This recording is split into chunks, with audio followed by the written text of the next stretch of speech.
ravie de venir dans les écoles en Afrique. Je suis super bien accueillie. Chantal, tes premières impressions là? Ah mais c'est super. Moi écoute, moi je suis dans mon monde, je suis sur mon petit nuage. Voilà.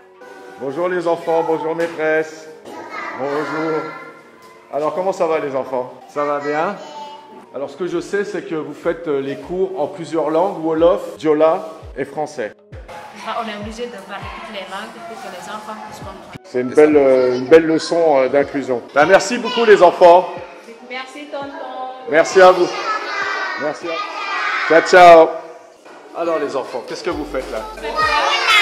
Le collage. On fait Voilà. le collage, on fait une phrase. Qu'est-ce que tu as dessiné là? Hein? Une fleur. Et voilà. Ouais, tout ça, on est obligé de le reproduire avec la main. Ouais. Tailler les crayons cire, voilà, ils sont là, les chutes de ça. Ah d'accord, vous prenez les chutes pour faire la matière qu'ils collent sur les feuilles. Ok. Bon, c'est l'esprit créatif de la maternelle. C'est l'esprit créatif de la maternelle. Et ben, je peux vous dire, les amis, c'est que vous êtes très courageux et surtout, vous faites preuve de beaucoup d'ingéniosité. Voilà. Qu'est-ce que vous faites là actuellement, les enfants? Vous dessinez. Alors, qu'est-ce que vous dessinez? Qui c'est qui veut me parler là, d'abord? Hein? Donc, comme vous pouvez le constater, hein, avec des moyens rudimentaires, ces enfants arrivent à l'apprentissage de l'écriture et de la lecture, ainsi que l'éveil créatif. Hein. Voilà, on se contente des moyens de bord. Les moyens Voilà, du bord, les moyens complètement. de bord. Des fois, on ramasse quelque chose partout. Soit on prend les chutes de papier, puis les chutes de tissu, on fait le collage. En tout cas, c'est l'activité artistique. Super. Voilà. Merci en tout cas. C'est un plaisir pour moi de vous accueillir aujourd'hui dans notre établissement. L'école est à Cabrousse, c'est l'école maternelle Fakoli. Elle est située dans le quartier de Nialou, en face de la sous-préfecture. Alors, si tu avais, par exemple, à nous décrire les trois principaux challenges qu'un directeur d'école avec son équipe doivent relever au quotidien. Tout à fait. La première des choses, le matin, quand on vient, il faut d'abord accueillir les enfants. C'est très important parce que les enfants quitter leur maison, arriver se séparer avec leurs parents, c'est un peu difficile, surtout en début d'année scolaire. Il faut d'abord aimer. Tu les fais aimer l'école. Les faire savoir que ici, c'est ce qui est. Parce qu'il faut d'abord comprendre l'enfant. Okay. Et chaque matin, il n'est pas évident que l'enfant vienne toujours avec le bonnes humeur. Ouais. Parfois, il n'a pas envie. Il faut essayer de se rapprocher de son enfant, parler avec lui, discuter, et il va t'expliquer beaucoup de choses. Et on apprend à travers les enfants là. Alors, justement, dans cette équipe pédagogique, combien de personnes as-tu à disposition? Bon, à ma disposition, j'ai 4 personnes, c'est-à-dire j'ai 3 adjoints et une femme de ménage.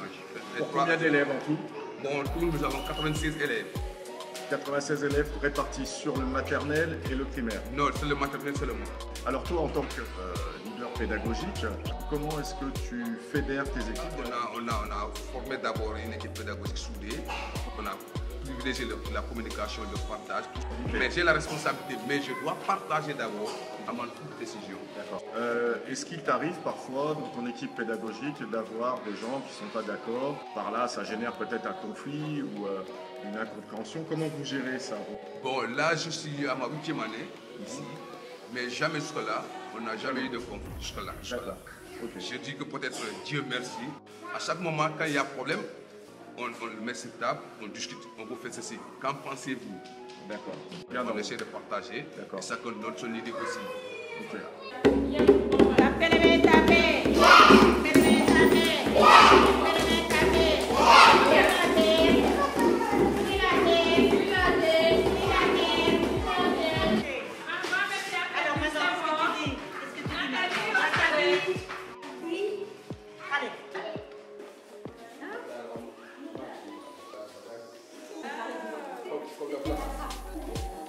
Et là, c'est voilà, pour bricoler, pour travailler.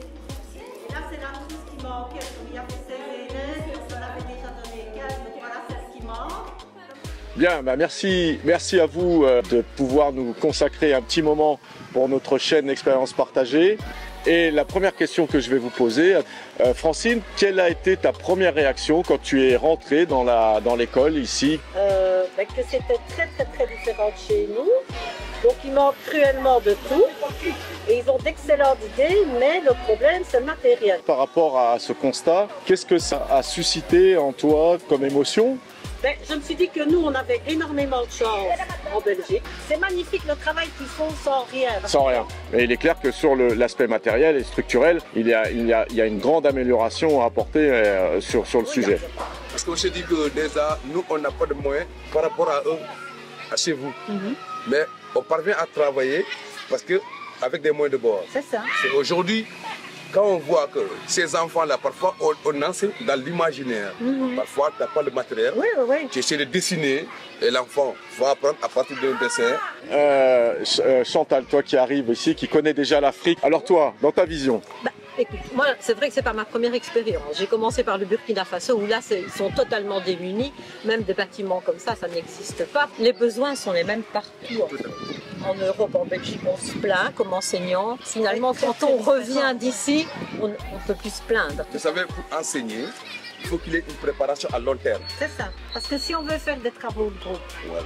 ben, si on n'a pas de matériel, c'est pas possible. Si on veut faire des manipulations mathématiques, on ne sait pas. Ne fût-ce que du bricolage, des feuilles de couleur, des petites paires de ciseaux, Les albums à colorer. Qu'est-ce que vous proposez en termes d'amélioration dans ce futur proche? Moi, je pense que ce serait bien de créer au sein de l'école une petite bibliothèque. Oui, tout à fait. Ouais. Alors, on pourrait vous fournir des livres d'histoire. Et c'est vrai qu'à partir de là, on peut faire plein de choses. Celui qui va avoir envie vraiment d'apprendre à lire, et même s'il a un niveau plus élevé, ben, il va aller chercher le livre qui lui correspond. Et il va apprendre des choses tout seul aussi. Tout à fait. Parce que la lecture, c'est la base. C'est la base.